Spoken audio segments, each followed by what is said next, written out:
So yes, I'm the CEO of YWCA Madison right next door. Our mission is eliminating racism, empowering women. It's a little audacious. We do that in 3 ways, through housing programs, employment programs, and programs about racial and gender equity. So as you might imagine, I spend a lot of time thinking about and talking with people about equity. I was recently invited to join a community group that wanted to figure out how to get feedback from communities of color on a project they were working on. And so I came to the meeting, and I walked in, and there were about 40 kind of high-level important people in the room, not very many of us people of color. And so I asked whether people of color had been involved in the planning to date. And as questions about race do, it made people a little nervous. And it began a circular conversation about whether people of color had or really hadn't been, and whether it really mattered whether people of color had been involved, because we were going to go ask them now.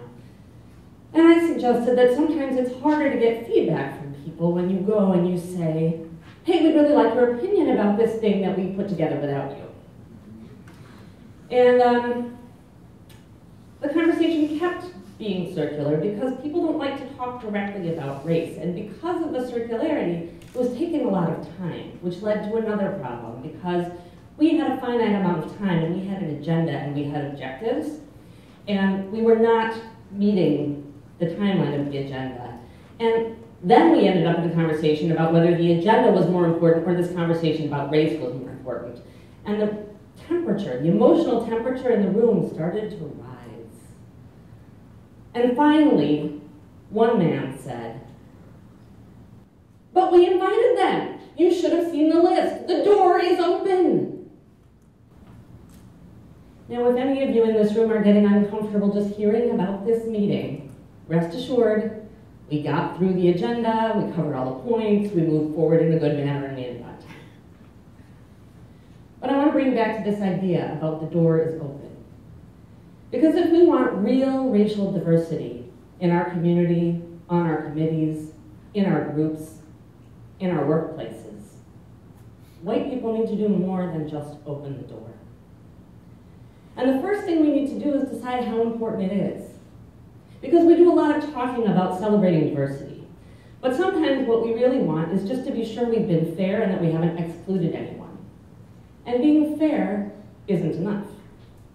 You can check all the boxes, you can make sure that your policies and procedures are equal, that you treat everyone the same way, you can mean well, and you can still end up with a room full of white people. In fact, if you're a white person in Madison, Wisconsin, you're very likely to still end up in a room full of white people. So if you really want valuable, real diversity, there are 3 things that you need to do. You need to invite people who look different from you. So let's talk for a second about what a good invitation looks like. A good invitation comes from someone who you really like or respect or admire or want to be with.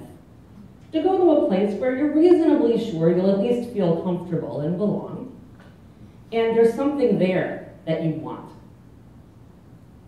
For example, when my best friend invited me to go with her to Mexico to a yoga spa for girl time, there.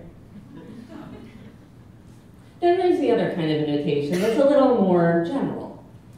For me, this is the mimeographed flyer that turns up under my doormat inviting me to the neighborhood meeting.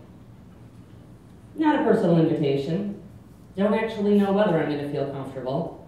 And as far as I know, I'm sorry, there's nothing I want at the neighborhood meeting. You don't have to have them all equally, but they have to be in place. I mean, for instance, if either of my 2 teenage children right now looks me in the eye and they want to do something with me, it probably doesn't matter what it is. I'll go.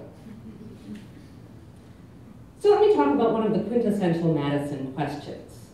Lots of Madisonians ask often why there are not more parents of color involved, engaged in school meetings.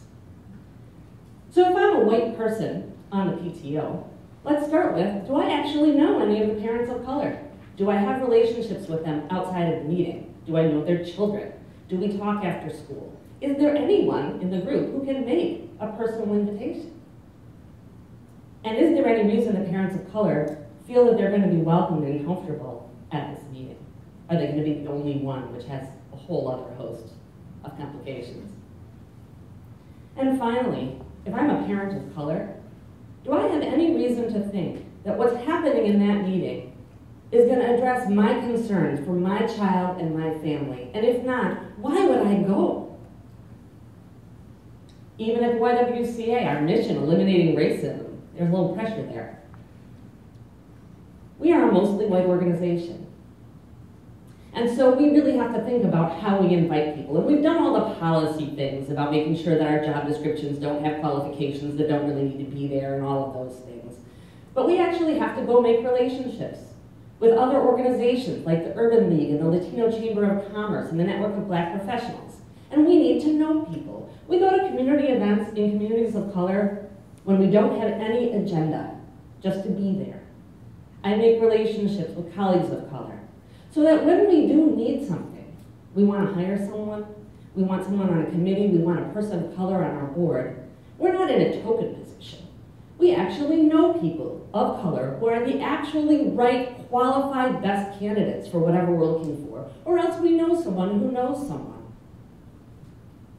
And I'll tell you, that is making a difference. Slowly, we are increasing our staff and board and community members of color, and they're reaching some critical mass, where sometimes, anyway, they're not the only one in the room. And that means that now when we post a job, we have young people of color who come interview and tell us that they want to work for the YWCA because they heard from their families or their friends or their circles that it's a good place to work. And you can't buy that. I was talking with Andrew from 100 State, getting ready for this, about whether 100 State has very many members of color, and he acknowledged that they are not as diverse as they'd like to be, and I said, well, how are you doing outreach to groups of color? And he said, well, we're not doing outreach. We don't do outreach to anyone. We treat everybody the same. Sometimes if you really want diversity, treating everybody the same isn't it. You might have to change what you do.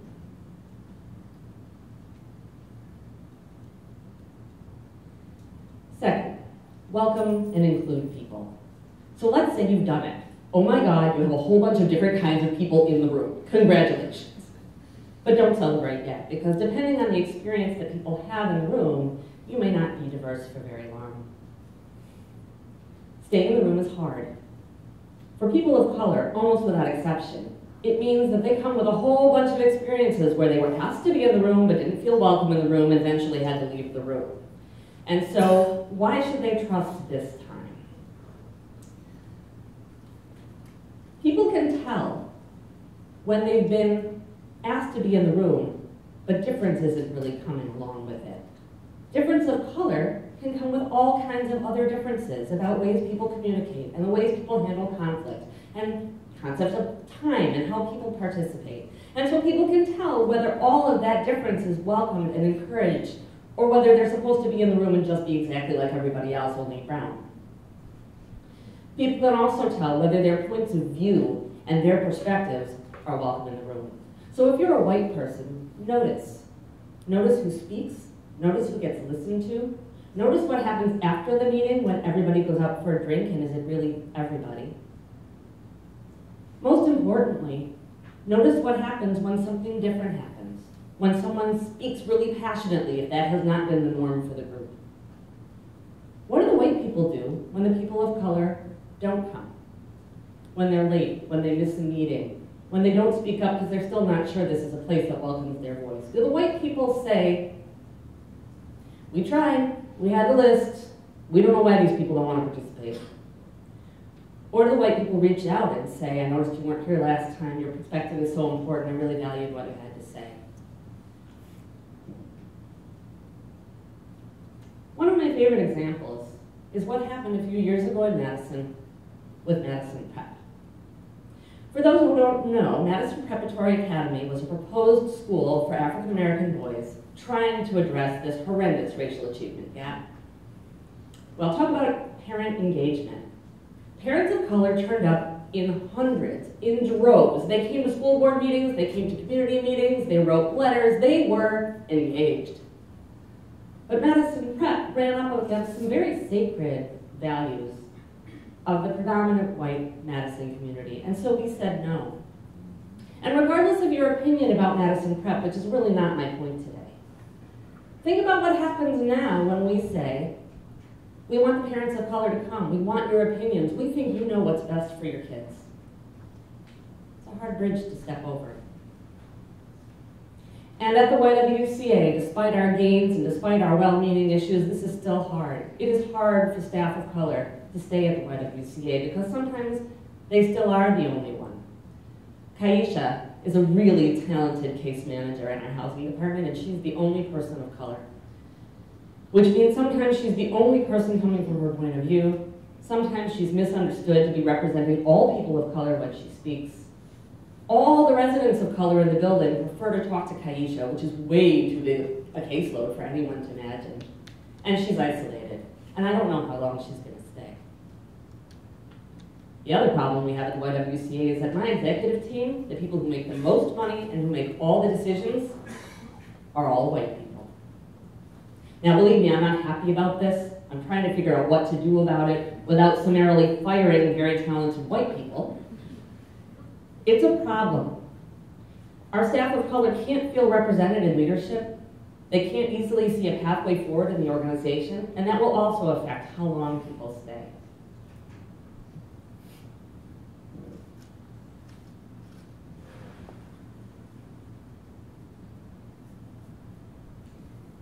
Staying in the room is not easy for anyone. It's also not easy for white people. It means that we have to stretch beyond our comfort zone. We have to have these conversations about race that a lot of us don't want to have. We have to answer questions about race. We even have to ask questions about what is about race and what isn't about race. And this brings me to the third point. You have to stay in the room yourself. And this may be the hardest one. Because white people have a particular privilege. When we get tired of this conversation, we can leave. When we get our feelings hurt, or we've offended too many people, or it feels awkward, or it feels hopeless, we can just go home. And we can surround ourselves with other white people, particularly in a community like this, and we can be done. And we can be done forever if we want to. People of color don't have this choice. They might be able to retreat for a little bit of time, but they're going to live with this conversation and this question every day through little microaggressions, through issues with opportunity and access. And moreover, they know that we have this privilege. So when I talk about building trusting relationships, that's part of the picture. People of color know that white people can just have had enough and give up on this conversation for the rest of our lives if we want to. This is the hardest one for me, too. When my staff of color tell me, or worse, when I hear through the grapevine, that staff of color are having a hard time at the YWCA, it breaks my heart a little bit, and it makes me feel defensive. When I hear that there are people in the community saying that I don't even have any business talking about these issues because my team is all still white, it's hard not to feel a sense of retreat and that maybe I should just stop. I question myself all the time about decisions that I've made and decisions that I haven't made and the decisions I'm making now and how on earth I'm going to make this get better in the future. But if I wait until I have all the answers, or if I wait until the YWCA is a perfectly equitable organization, I'm not going to do the work. That kind of perfection doesn't exist yet. So we have to all start where we are. It's our only choice. And this is a reason that it's really important for me to have these colleagues and friends of color, so I can get real feedback and I can check in and I can have some caring truth tellers to talk to me about what I am doing, so I can question myself with somebody else. Just a few years ago, the only people of color who I really knew well were either my clients or my employees. Well, that's a power relationship. You can't ask those people for real feedback, right? So I really had to work hard to make sure that I have real, equal, trusting relationships with friends and colleagues of color. And we work at this together, and we talk about it, and we feel our way around it, and they are telling me the truth about what I'm doing, and it's really, really important. The hardest days for me are the ones when I get a little cynical, and I start to wonder if I'm really doing any good at all. And on those days, I do retreat. I might take an hour, I might take a weekend, I might take a whole vacation and walk away from this conversation for a moment.